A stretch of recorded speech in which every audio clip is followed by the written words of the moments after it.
Bonjour et bienvenue sur CCTV français pour cette nouvelle édition du journal. Le président chinois Xi Jinping est en Arabie Saoudite pour sa première visite d'État de 2016. Le président Xi a notamment offert ses meilleurs vœux au peuple saoudien et a rappelé que les relations diplomatiques entre les deux pays ont fait d'énormes progrès depuis qu'elles ont été établies en 1990. Il a aussi discuté de nombreux axes de coopération entre les deux pays. Le récit de sa visite avec mon collègue Marc-André Côté. Le président Xi est arrivé à Riyad mardi pour la première étape de son voyage qui le mènera dans 3 pays du Moyen-Orient. C'est la première visite officielle d'un chef d'État chinois en Arabie Saoudite en 7 ans. Le roi saoudien Salman ben Abdelaziz Al Saoud s'est entretenu avec le président chinois Xi Jinping. Pendant la réunion, les deux dirigeants ont consenti à construire une coopération stable à long terme dans le secteur de l'énergie et de faire de la Banque asiatique d'investissement en infrastructures lancée par la Chine une plateforme de financement profitable à toutes les parties impliquées. Ils ont aussi souligné les progrès faits lors des pourparlers sur la zone de libre-échange Chine-Conseil de coopération du Golfe. Ils ont accepté que la zone de libre-échange soit établie le plus tôt possible. Le président Xi Jinping s'est vu attribuer la médaille de l'ordre du roi Abdelaziz, la plus haute décoration accordée en Arabie saoudite. Après la rencontre, les deux dirigeants ont assisté à la signature d'un mémorandum d'entente en matière de coopération de capacités industrielles qui stipule que les deux pays poursuivront conjointement l'initiative Une ceinture, une route. Une série d'accords de coopération a aussi été signée, couvrant des domaines comme l'énergie, les communications, l'environnement, la culture et la science et la technologie. Lors de son passage en Arabie saoudite, le président Xi Jinping a participé à plusieurs réunions. Lors d'une rencontre avec le prince héritier adjoint d'Arabie saoudite, Mohammed Ben Salman, le président Xi a salué le resserrement des liens entre les deux pays pour les faire passer à un partenariat stratégique complet. Il a souligné que la Chine est disposée à intensifier le commerce pétrolier et à promouvoir la coopération bilatérale dans le secteur des énergies vertes, de l'énergie nucléaire et de la sécurité. Xi Jinping a rappelé que l'Arabie saoudite se situe à un endroit stratégique le long de la ceinture et de la route et que les deux pays devraient discuter de l'alignement de leur stratégie de développement et participer activement à l'interconnectivité du Moyen-Orient et de la région du Golfe. Le prince héritier a salué la visite historique de Xi Jinping en Arabie saoudite, disant que les deux côtés partagent une position semblable sur les questions mondiales importantes et ont de nombreux intérêts communs. Toujours lors de la journée de mardi, le président Xi a rencontré le chef de l'Organisation de coopération islamique, Iyad Amin Madani. Le président chinois a confirmé qu'il était ouvert à ce que l'organisation serve de pont pour faciliter le développement des liens entre la Chine et les pays musulmans. Le président chinois a appelé à alimenter le dialogue entre les cultures chinoises et musulmanes et à plus de coopération internationale pour résoudre la question palestinienne. Le président Xi a aussi discuté avec le secrétaire général du Conseil de coopération des États arabes dans le Golfe, Abdulatif Ben Rachid Al Zayani. Il a appelé les deux parties à garder des contacts au plus haut niveau, à améliorer la confiance politique et à aligner leur stratégie de développement. Xi Jinping a déclaré que la Chine est ouverte à coopérer avec le CCG dans le cadre de l'initiative Une ceinture, une route et ainsi devenir un fournisseur fiable d'énergie pour les États du CCG. Il a aussi appelé à une coopération plus importante dans la construction d'infrastructures, dans les télécommunications, en investissement, en matière de finances, au niveau de la technologie spatiale et des énergies renouvelables. M. Al-Zayani a pour sa part déclaré que les États du CCG veulent améliorer les liens avec la Chine et conclure un partenariat stratégique spécial. Il a dit que ces pays sont prêts à reprendre les négociations sur la zone de libre-échange de Chine-CCG. Les médias saoudiens et notamment la Saudi Broadcasting Corporation se préparent à la visite du président chinois Xi Jinping en Arabie saoudite. Au cours des derniers jours, les équipes de la Saudi Broadcasting Corporation ont travaillé sans relâche. Nous avons mobilisé la majeure partie de nos ressources pour couvrir la visite du président chinois, car nous savons à quel point sa venue est importante pour l'Arabie saoudite et à quel point elle l'est pour le peuple chinois. Des dizaines de journalistes ont été déployés afin de suivre les moindres faits et gestes du président. Cette couverture médiatique exceptionnelle a été organisée en collaboration avec l'ambassade de Chine en Arabie saoudite. Nous avons travaillé en coopération avec l'ambassade chinoise en Arabie saoudite. Elle nous a fourni beaucoup de documents et d'informations qui nous ont permis de planifier la couverture de cette visite. Nous avons porté une attention particulière aux questions qui concernent les relations économiques et politiques entre la Chine et l'Arabie saoudite. Même les présentateurs ont commencé plus tôt pour l'occasion. Pour des visites historiques de ce type, nous commençons à nous préparer 3 voire 4 jours à l'avance. La visite du président Xi est un moment historique. Tout ce travail vise à s'assurer que la couverture médiatique de cette visite historique sera la plus fluide possible. Avant sa tournée officielle de 5 jours dans la région, le président chinois Xi Jinping s'est exprimé dans un article à paraître dans le quotidien égyptien Al-Haram. Le président chinois a rappelé qu'en 2014, au moment où la Chine et l'Égypte avaient décidé d'élever le niveau de leurs relations d'amitié au rang de partenariat stratégique, les deux pays s'étaient engagés ensemble à accélérer leur développement. Xi Jinping a indiqué que les efforts étaient menés pour maintenir la paix régionale, promouvoir la coopération bilatérale, tout en défendant la diversité de leur civilisation. Le président Xi a par ailleurs déclaré que la Chine et l'Égypte, dans le cadre de l'amitié avec les autres nations arabes, pouvaient ensemble construire un nouvel horizon afin de stimuler le rajeunissement national dans les deux parties. Notre chaîne CCTV a réalisé une interview exclusive avec le ministre égyptien des Affaires étrangères, Samer Choukri, qui s'est montré optimiste concernant la visite du président Xi Jinping dans le pays. Écoutons-le. La relation entre les deux pays est historique et s'étend au-delà de nos gouvernements. Nos peuples sont amis et le partage de nombreuses caractéristiques communes et le dire leur origine de grandes civilisations qui ont participé à enrichir l'humanité. Leurs relations sont évidentes et la Chine a reconnu la volonté des Égyptiens le 30 juin 2013. Cela était très clair lors des réunions entre les deux présidents. En tout juste un an, ils se sont rencontrés 5 fois. En Égypte, le canal de Suez est une composante essentielle de la route de la soie maritime qui facilite la circulation de la Chine au sud de l'Europe. L'agrandissement de cette voie maritime et les projets potentiels d'investissement figurent parmi les priorités de l'Égypte dans les discussions entre les dirigeants des deux pays. Depuis le mois d'août l'année dernière, quand le président Al-Sisi a inauguré le nouveau projet du canal de Suez, cette voie navigable essentielle est capable d'accueillir davantage de bateaux, mais aussi des navires de plus grande dimension. Mais le premier projet national du président Al-Sisi n'était que le début d'un plus grand rêve égyptien qui devrait faire revivre les berges désertes du canal. Le Caire croit que ces projets cadrent parfaitement avec les projets de commerce international de la Chine. Le président Xi Jinping a livré un important message dans le cadre du projet Une ceinture, une route pour relancer la route de la soie en 2013.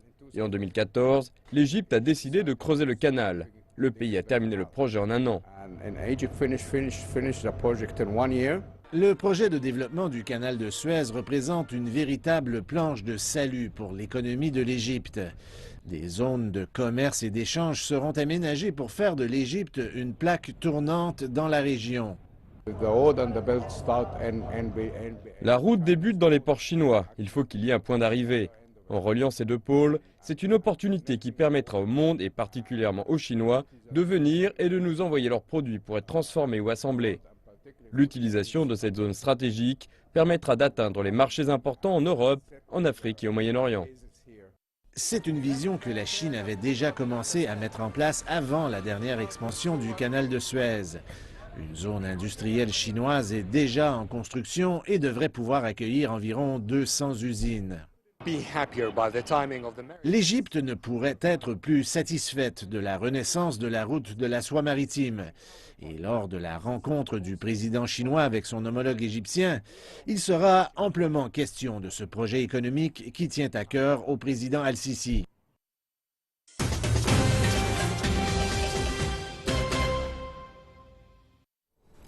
Merci de nous retrouver pour la seconde partie de cette édition. Passons tout de suite à Aujourd'hui la Chine, présentée par ma collègue Haïssa. Bonjour. Bonjour. Et quelle est la une de l'actualité en Chine aujourd'hui? On ne va pas débuter par la Chine, on va débuter avec les perspectives du FMI. Le Fonds monétaire international a averti des risques substantiels pesant sur les principales économies émergentes alors qu'il a procédé à un abaissement de ses perspectives pour la croissance économique mondiale en 2016. Le FMI a déclaré qu'il s'attendait à ce que la croissance économique mondiale augmente de 3,4% cette année. C'est 0,2 points de pourcentage de moins que ce qu'il avait prédit en octobre. Le Fonds monétaire maintient ses prévisions de croissance pour l'économie chinoise à 6,3%, ce qui est plus faible que les 6,9% de l'année précédente. Il a expliqué qu'il conservait sa confiance dans la capacité de Beijing à se diriger vers une économie davantage stimulée par la consommation intérieure et à moderniser son secteur financier. Mais le FMI s'attend à ce que le ralentissement de la croissance chinoise continue jusqu'en 2017. La Chine compte bien tirer parti de son vaste marché de consommateurs grâce à une nouvelle réforme. Les analystes expliquent que la croissance de nombreuses industries pourrait ralentir avant de reprendre. Les nouveaux modèles économiques seront ceux qui bénéficieront le plus des réformes. La consommation contribue désormais pour plus de 60% des 6,9% de croissance du PIB. La réforme axée sur l'offre intervient à l'heure où l'économie chinoise connaît une nouvelle normalité, c'est-à-dire une croissance plus faible qu'auparavant, mais de meilleure qualité. Le marché de la consommation en Chine sera le théâtre de cette nouvelle réforme. La nouvelle locomotive de la consommation est étroitement liée à l'intégration de la consommation et à l'ajustement de la structure de la consommation. Les services qui font appel à la diversification, à la personnalisation et qui utilisent l'expérience sont les nouveaux moteurs de la consommation. La nouvelle tendance de consommation va pousser le développement d'une industrie manufacturière et améliorer les services industriels. C'est la raison pour laquelle nous avons mis en œuvre cette réforme. La Chine, lentement mais sûrement, accélère sa réforme axée sur l'offre en 2016. Les experts disent que les nouveaux modèles économiques, comme le commerce électronique, sont en plein boom. Les industries émergentes et les nouveaux modèles économiques, comme le e-commerce, sont en plein boom. Les industries du détail en ligne ont connu une croissance de plus de 30% l'an dernier, ce qui a dépassé le rythme de croissance de toute l'industrie du détail. Les industries émergentes dans les villes côtières comme Shenzhen et Shanghai croissent à un rythme supérieur à 10%. La réforme a pour but de prendre à bras le corps les problèmes auxquels font face les produits chinois. Manque de variété, manque de qualité et manque de sécurité. Elle pourrait aussi réduire la différence de prix entre les produits proposés à l'étranger et en Chine. Et parmi les statistiques économiques annuelles chinoises de 2015, les chiffres de l'emploi ont particulièrement attiré l'attention des experts dans la mesure où ces derniers sont restés stables malgré le ralentissement de l'activité. Les experts rappellent que l'année 2016 sera déterminante pour trouver l'équilibre entre la croissance et un taux de chômage bas. En 2015, le taux d'emploi urbain a connu une croissance rapide. En septembre dernier, le nombre de salariés urbains avait déjà dépassé le niveau annuel fixé par le gouvernement. Il est d'ores et déjà confirmé que le nombre total de nouveaux emplois créés en Chine est de 13 millions. Pendant ce temps-là, le taux de chômage reste à un niveau relativement bas. À la fin du troisième trimestre 2015, le taux de chômage urbain s'élevait seulement à 4%, soit en légère diminution de 0,2% selon une enquête officielle. Les destructions d'emplois au cours du second semestre 2015 ont été plus faibles qu'au cours du premier semestre de l'année. La Chine fait face à un vieillissement de sa population. Chaque année, la population active perd près de 4 millions de personnes. Ainsi, ce sont 4 millions d'emplois en moins que le marché du travail doit offrir chaque année. Et dans le même temps, les politiques gouvernementales visant à stimuler l'offre et à réformer l'administration contribue également à créer un nombre suffisant d'emplois. Un des autres points clés de l'année 2015 est l'importance donnée désormais à l'entrepreneuriat. Sous l'égide de la stratégie gouvernementale visant à promouvoir l'innovation à grande échelle, de plus en plus de jeunes diplômés se lancent désormais dans la création d'entreprises. Selon l'Académie chinoise des sciences sociales, les nouvelles start-up du pays ont permis de créer près de 20% des nouveaux emplois. Et ce chiffre ne cesse de progresser. Aujourd'hui, ce sont près de 7% des jeunes diplômés qui décident de se lancer dans la création d'entreprises. Et le plus souvent, ils le font à travers le mouvement accompagnant l'innovation. Et il faut savoir que ce n'est qu'un début. À l'autre bout du spectre, les destructions nettes d'emplois continuent d'affecter les secteurs d'activité traditionnels, tels que dans l'industrie du charbon, dans la métallurgie et dans la chimie. Ces derniers ont été touchés de plein fouet par la baisse des commandes gouvernementales. La plupart sont désormais en surcapacité et ont été contraints de mettre des dizaines de milliers de salariés au chômage technique. C'est inévitable. Le gouvernement devrait aider ces salariés à retrouver un emploi en leur fournissant des formations qualifiantes afin de minimiser l'effet de ces destructions d'emplois sur l'économie. Les experts indiquent qu'un point de pourcentage de croissance en moins représente à peu près la destruction d'1,5 million d'emplois. Il est donc évident que l'une des priorités du gouvernement sera de trouver l'équilibre entre la croissance économique et la stabilité de la création d'emplois pour l'année 2016.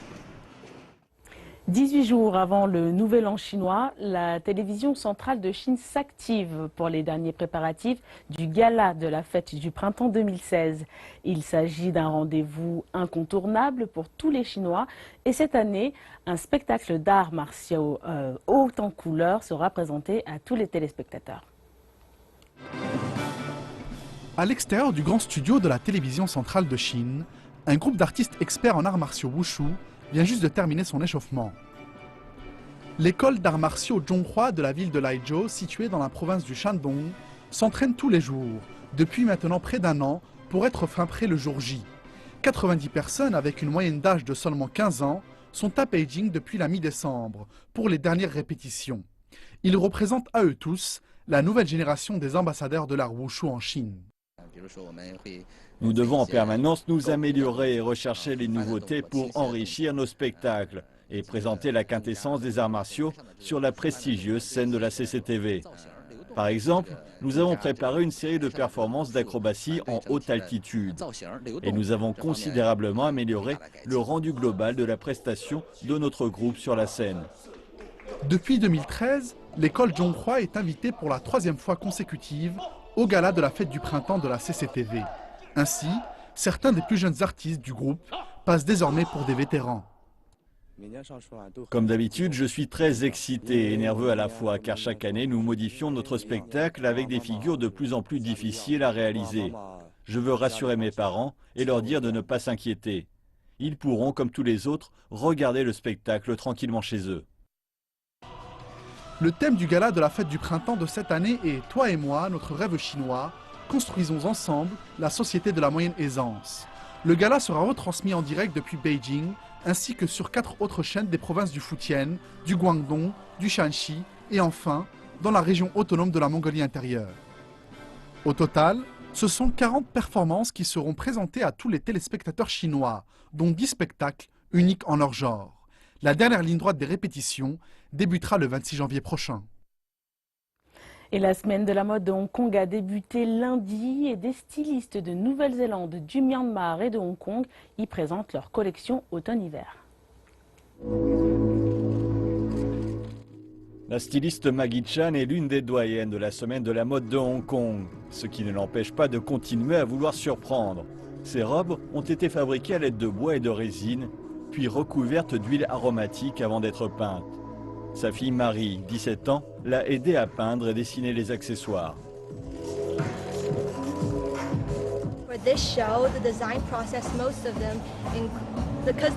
Pour ce défilé, les matériaux étaient très spéciaux. On a eu quelques difficultés pour rendre le bois plus flexible. C'est une collaboration avec une firme d'aromathérapie, donc nous avons voulu montrer l'odeur dans les dessins et les sacs. To show the smell within the drawing and the bags.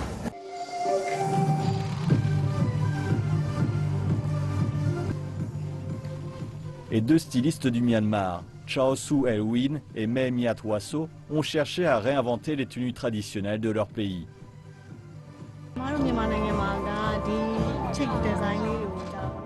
Je voulais combiner une tenue traditionnelle du Myanmar, utilisée pour chaque cérémonie honorifique. Je l'ai combinée avec une robe de soirée de style occidental.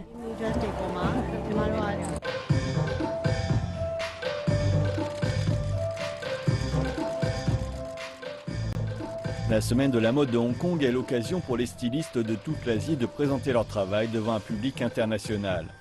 Elle se déroule jusqu'au 21 janvier.